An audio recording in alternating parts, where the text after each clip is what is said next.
லக்னாதிபதிகள் நின்ற பலன் அப்படிங்கிற வரிசையில் இன்றைக்கி நாம் பார்க்குறது 11ஆம் பாவகம், அபிலாசைகளை நிறைவேற்றக்கூடிய பாவகம். என்னென்னா சர லக்னங்களுக்கு மட்டும் இது பாதகஸ்தானமாக வர்றதுனால பார்த்து பலன் எடுக்கணும் அப்படிங்கிறது மைண்டில் வச்சுக்கணும். ஏன்னா சிரலக்னங்களுக்கு 9ஆம் பாவகம், சரலக்னங்களுக்கு 10ஆம் பாவகம், 11ஆம் பாவகம். அதே போல் 10ஆம் பாவத்தில் என்ன வருமானம் இருக்கோ அதை 11ஆம் பாவத்தில் சொல்லணும் அப்படின்னு சொல்லலாம். உழைப்புக்கு தகுந்த வருமானம், லாபம் அப்படிங்கிறத நம்ம பார்க்கலாம். அடுத்து இருக்கவங்களுக்கு ஹெல்ப் பண்ணுற மென்டாலிட்டி, அதுக்கப்புறம் வெளிநாடு போயிட்டு வர்றது, மன அமைதி, அப்புறம் 11ஆம் பாவகம் அப்படிங்கும்போது நோயிலிருந்து விடுபடுதல், இதெல்லாம் 11ஆம் பாவகம் நல்லா இருக்குன்னா நல்லபடியாக நமக்கு கிடச்சிரும் அப்படிங்கிறத சொல்லலாம்.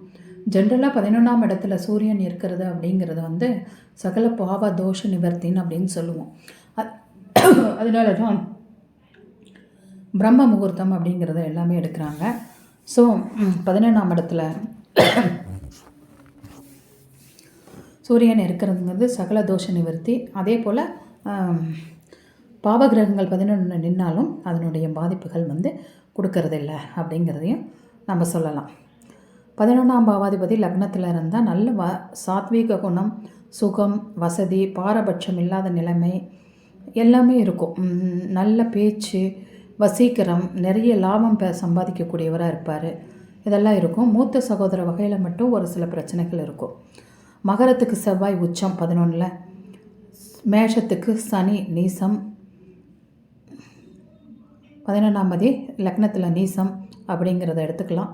துலாமுக்கு சூரியன் 1 நீசம் அப்படிங்கிறத, 11ஆம் அதிபதி லக்னத்தில் நீசம் அப்படிங்கிறத எடுத்துக்கலாம். 11ஆம் அதிபதி 2ஆம் இடத்துல இருந்தால் மூத்த சகோதரன் கூட வாழ்க்கை சமூகமாக இருக்கும். அதாவது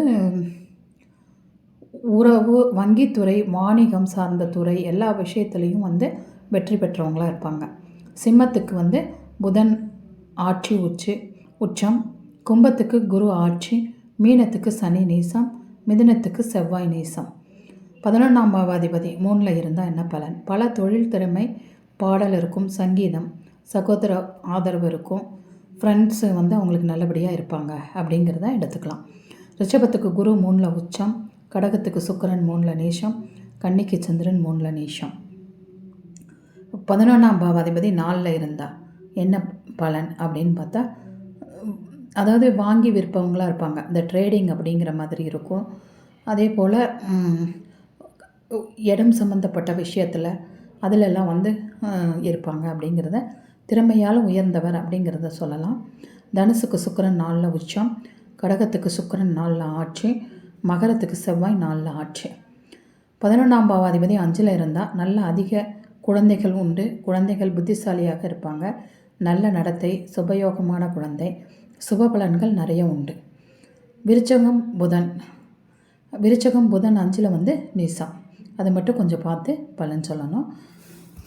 11ஆம் பாவாதிபதி 6 இருந்தால், 6ஆம் இடம் அப்படிங்கும்போது தந்தை வழி சொத்தை சொல்லக்கூடியது, பூர்வ புண்ணிய சொத்துக்களை சொல்லக்கூடியது. அப்போ 5க்கு 2 தாத்தாவோட சொத்து அப்படிங்கிறதையும் சொல்லலாம். அப்போ ஆதாயம் 1ன்னு சொல்லலாம்.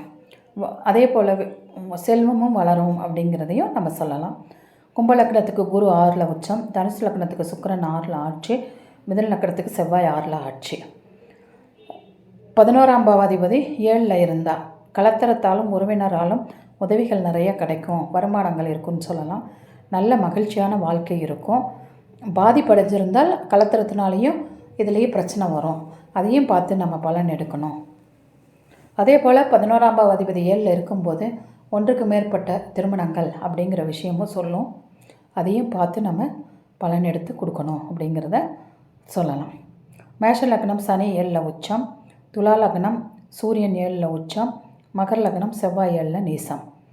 11ஆம் பாவாதிபதி 8 இருந்தால் என்ன பலன் அப்படின்னா, பிறப்பார் வசதி, செல்வ செழிப்பு, திருடர்களால் இழப்பு, பாவார் சாரம் பெற்றால் ரொம்ப கஷ்டமாக இருக்கும். மீன லக்னத்துக்கு சனி 8 உச்சம், மிதுனத்துக்கு செவ்வாய் 8 உச்சம், விருச்சகத்துக்கு புதன் 8 ஆட்சி, ரிஷபத்துக்கு குரு 8 ஆட்சி, சிம்மத்துக்கு புதன் 8ல் நீசம். 11வது பாவாதிபதி 9ல் இருந்தால் அப்படிங்கும்போது மிகச்சிறப்பான அமைப்பு இது. எல்லா சொத்து சுகம் வீடு வாகனம் எல்லாமே இருக்கும். அவங்களுக்கு பெரிய செல்வந்தராக இருக்கிறதுக்கு வாய்ப்புகள் இருக்குது. அதுதான் சொல்லுவாங்க தனயோகம் சொல்லுவாங்க. 2, 9, 11 அதிபதிகள் கனெக்ஷனில் இருந்தால் மகா தனயோகம் அப்படிங்கிற ஒரு யோகத்தை கொடுக்கக்கூடிய அமைப்பு அது. அதனால் சுவர்கள் தொடர்போடு இருக்கும்போது இன்னும் நல்லாயிருக்கும். திடீர் பணவரவு அப்படிங்கிற விஷயத்த கொடுத்துரும். கோடீஸ்வர யோகத்தையும் கொடுக்கக்கூடிய ஒரு வாய்ப்பு. ஸோ கடகத்துக்கு சுக்கிரன் 9ல் உச்சம், கடகத்துக்கு சுக்கிரன் 9ல் ஆட்சி,